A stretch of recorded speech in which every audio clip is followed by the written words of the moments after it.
జిల్లా పరిషత్ ఎన్నికలు పెడితే వాటిలో కానీ ఇదే ఉత్సాహంతో ముందుకు పోతాం. డెఫినెట్గా ఎక్కడెక్కడైతే ఈ దుర్మార్గాలు అరాచకాలు జరిగినాయో వీటిని వదిలిపెట్టం. అవసరమైతే వాటి మీద న్యాయ పోరాటం చేయడం, వాటి మీద ఇంకా ఎట్లాంటి వ్యూహాలు అవలంబించాలో అవన్నీ కూడా పార్టీలో చర్చించి నిర్ణయం తీసుకుంటాం. కానీ మళ్ళొకసారి మా కార్యకర్తలకి, నాయకులకి, మాకు సపోర్ట్ చేసిన ప్రజలకి, మాకు ఓటేసిన ప్రజలకి చాలా స్వల్పమైన తేడాతో ఓడిపోయాం. కొన్ని చోట్ల 1 ఓటుతో, అర ఓటుతో ఇట్లా రకరకాలుగా జరిగినాయి. అక్కడ కూడా ఓడిపోయిన వాళ్ళు కూడా ఎవరు నిరాశ పడవద్దని, బేజారు కావద్దని చెప్పి కూడా వారికి కూడా విజ్ఞప్తి చేస్తూ మీకు కూడా మళ్ళొకసారి ధన్యవాదాలు.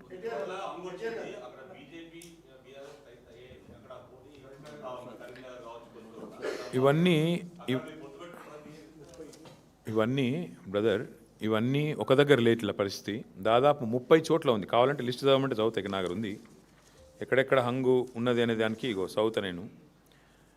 జనగామ, మేబ్బాదు, కేసముద్రము, వర్ధన్నపేట, గద్వాల, అల్లంపూరు, దేవరకద్ర, ఇగో మొత్తం 30 లిస్ట్ ఉంది. దీన్ని బట్టి ఏమర్థమవుతుంది నీకు? మేము ఆల్రెడీ స్పష్టంగా గెలిచింది దాదాపు ఒక 15-16 ఉన్నాయి. అవి కాకుండా 30 హంగు ఉన్నాయి. అంటే రాష్ట్రంలో 117 చోట్ల ఎన్నికలు జరిగితే 30 హంగు ఉన్నాయి, 15 మేము గెలిచినాం. అంటే 46 పోనీ వాళ్ళు గెలిచిందని. కాబట్టి నేనేమంటున్నా అంటే ఇక్కడ ఏ వైఖరి అవలంబించాలి, మా పెద్దలు, మా పార్టీ అధ్యక్షులు కేసీఆర్ గారితో కూడా మాట్లాడతాం. అట్లే స్థానిక నాయకత్వ మనోభావాలు కూడా మేము, ఎందుకంటే స్థానిక ఎన్నిక, స్థానిక నాయకుల మనోభావాలు, స్థానికంగా ఏం పరిస్థితులు ఉన్నాయి అవి కూడా బేరీ చేసుకున్నాక నిర్ణయం తీసుకుంటాం. ఇంకా 2 days టైం ఉంది కాబట్టి ఆలోచించి నిర్ణయం తీసుకుంటాము. ఇప్పుడు నేను ఓపెన్గా చెప్పాను, కొత్తగూడెంలో కాంగ్రెస్, బీజేపీ 2 కలిసి సింగరేణికి అన్యాయం చేస్తున్నాయి. ఇందులో వేరే ఉద్దేశం ఏం లేదు, మాకు రాజకీయపరమైన ఉద్దేశం, ఎజెండా ఏం లేదు. సింగరేణిని 2 జాతీయ పార్టీలు గొంతు కోస్తున్నాయి. ఇవాళ కాంగ్రెస్ దోపిడీ చేస్తుంటే బీజేపీ ఎందుకు మౌనంగా ఉంటుందని మేము అడుగుతున్నాము. ఆధారాలతో ఆధార సహితంగా మేము స్పష్టంగా కుంభకోణం జరిగిందని బయటపెడితే ఎందుకు బీజేపీ ఉపేక్షిస్తున్నది? ఎందుకు రేవంత్ రెడ్డిని కాపాడుతున్నది? రేవంత్ రెడ్డి బావమరిదే కింగ్ పిన్గా ఇంత పెద్ద కుంభకోణం నడుస్తుంటే భారతీయ జనతా పార్టీ ప్రభుత్వం ఎందుకు అడ్డుకుంటున్నది? ఎందుకు అడ్డుకోలేకపోతున్నది? ఎందుకు కాపాడుతున్నది కాంగ్రెస్ అరాచకాలని అనేది మా ప్రధాన ప్రశ్న. అందుకే సిపిఐ నాయకత్వానికి నేను అందుకే ఓపెన్గా చెప్తా ఉన్నా, ఇలాంటి ప్రత్యేకమైన పరిస్థితులు ఉంటాయి అక్కడక్కడ. దాన్ని బట్టి మరి మా పెద్దలతో చర్చించి, పార్టీలో చర్చించిన తర్వాత స్థానిక నాయకత్వ మనోభావాలు దృష్టిలో పెట్టుకుని నిర్ణయం తీసుకుంటాం.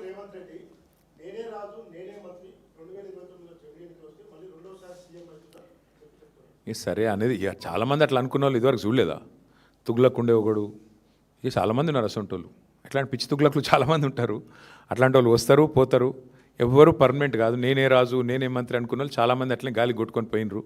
ఈ దేశము చాలా గొప్ప దేశం. ప్రజల చైతన్యాన్ని కూడా ఎవరైనా తక్కువ అంచనా ఇస్తే చాలా తెలివి తక్కువది. ఈ దేశంలో ఇందిరాగాంధీ గారు ఓడిపోయినారు, ఎన్టీ రామారావు గారు ఓడిపోయారు, కేసీఆర్ లాంటి తెలంగాణ తెచ్చిన నాయకుడు కూడా మన కామారెడ్డిలో దురదృష్టవశాత్తు ఓటమి పాలయ్యారు. సరే రేవంత్ రెడ్డి గారు అక్కడ 3rd వచ్చారు, అది వేరే విషయం అనుకో. కానీ పాయింట్ ఏంటంటే ఈ దేశంలో అట్లా రేవంత్ రెడ్డి లాగా విర్రవీగిన వాళ్ళు, నేనే రాజు, నేనే మంత్రి అన్న వాళ్ళు చాలామంది వచ్చారు, చాలామంది పోయారు. కానీ దేశం అట్లే ఉంది, ప్రజల చైతన్యం అట్లే ఉంది. చైతన్యాన్ని తక్కువ అంచనా వేసిన వాళ్ళు ఎవరైనా కూడా గాలికి పోతారు భవిష్యత్తులో. పార్టీ మారిన ఎమ్మెల్యేల విషయంలో మేము మొదటి నుంచి ఒకటే చెప్తున్నాం. రేవంత్ రెడ్డి గారు మళ్ళీ నాకు తెలిసి ఇవాళ వచ్చి మేము గెలిచినాము, మాకు తిరుగులేదు, వెరుగులేదు, నేనే రాజు, నేనే మంత్రి అని మళ్ళీ పోజులు కొడతాడు. నేను రేవంత్ రెడ్డిని ఒకటే అడుగుతున్నా, మీరు కూడా అడగండి. ఇలా ప్రెస్ మీట్ పెడతారు కదా, అడగండి. నిజంగా నీ గవర్నమెంట్ మీద నీకు అంత నమ్మకం ఉంటే ఆ 10 మందితో రాజీనామా చెప్పించి ఎలక్షన్కి చూద్దాంపా. ఎందుకంటే ఇవి స్థానిక ఎన్నికలు. ఆ స్థానికంగా మోరీ బాగుందా, ఆడ నీళ్ళు వస్తున్నాయా లేవా, ఆడ అభ్యర్థి ఓడిపోయిందా గెలిచిండా, వీటన్నిటి మీకెళ్ళి నడుస్తుంది. ప్లస్ ప్రభుత్వం ఎన్నిటి మీకెళ్ళి నడుస్తుంది. నీకు తెలుసు, నాకు తెలుసు.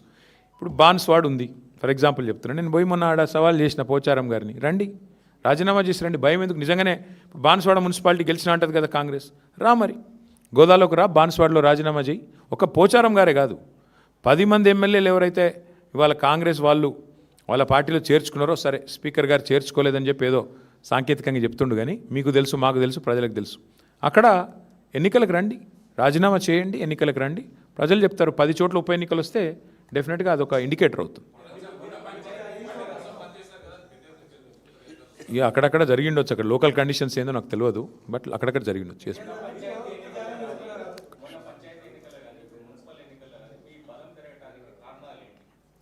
ఒకటి, ప్రధాన ప్రతిపక్షంగా మేము సఫలమయ్యామని భావిస్తూ ఉన్నాం. ప్రజల ఇష్యూస్ మేము ఎత్తుకున్నాం. 6 గ్యారంటీల అమలు వైఫల్యం, 420 హామీల అమలు వైఫల్యం, బలహీన వర్గాలకు ఈ ప్రభుత్వం చేసిన మోసాన్ని ఎండగట్టడంలో, మైనారిటీలకి ప్రభుత్వం చేస్తున్న అన్యాయాన్ని ఎండగట్టడంలో, దళిత గిరిజనులకి ప్రభుత్వం ఇచ్చిన హామీలు ఎగ్గొట్టిన విషయంలో కానీ, మహిళల విషయంలో కానీ, యువకుల విషయంలో కానీ ప్రతి విషయంలో అందరికంటే యాక్టివ్గా అగ్రెసివ్గా ముంగటున్నది బీఆర్ఎస్ పార్టీ, కేసీఆర్ గారి నాయకత్వం. కాబట్టి సహజంగానే మా కోసం కొట్లాడుతున్న వాళ్ళు అనే భావన ఉన్నప్పుడు ప్రజలు కూడా మాకే మద్దతు ఇస్తారు.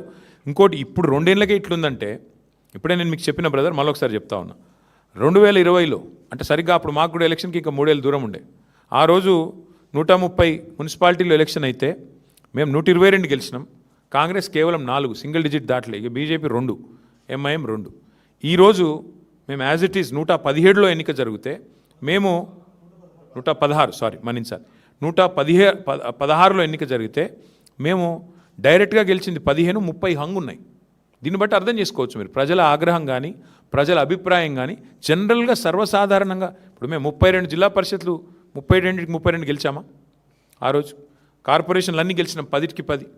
మున్సిపాలిటీలో 130 అంటే 122 గెలిచినాం.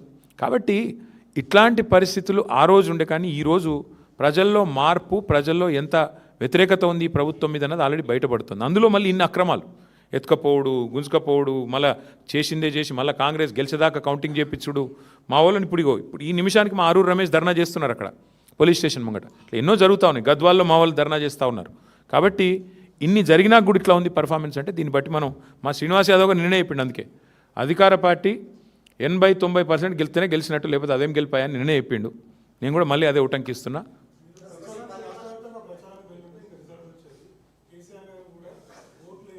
మేము మీకు ముందే చెప్పాను బ్రదర్, మీరు నాతో చిట్చాట్లో మీరు నాకు ఒక 3-4 రోజులు ముందు కలిసిండ్రు. అప్పుడే చెప్పిన నేను స్థానిక ఎన్నికలు స్థానికంగానే కొట్లాడతామన్నారు.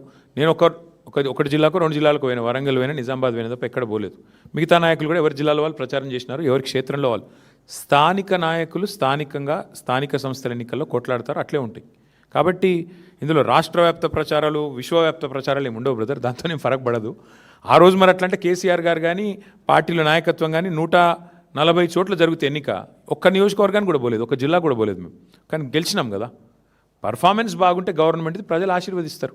వీళ్ళ పర్ఫార్మెన్స్ బాగలేదు కాబట్టి 116లో ఎన్నికలు అయితే మాకు 15-16 వచ్చినాయి, 30 చోట్ల హంగు వచ్చింది. దాన్ని బట్టి ఏం అర్థం చేసుకోవాలి నువ్వు?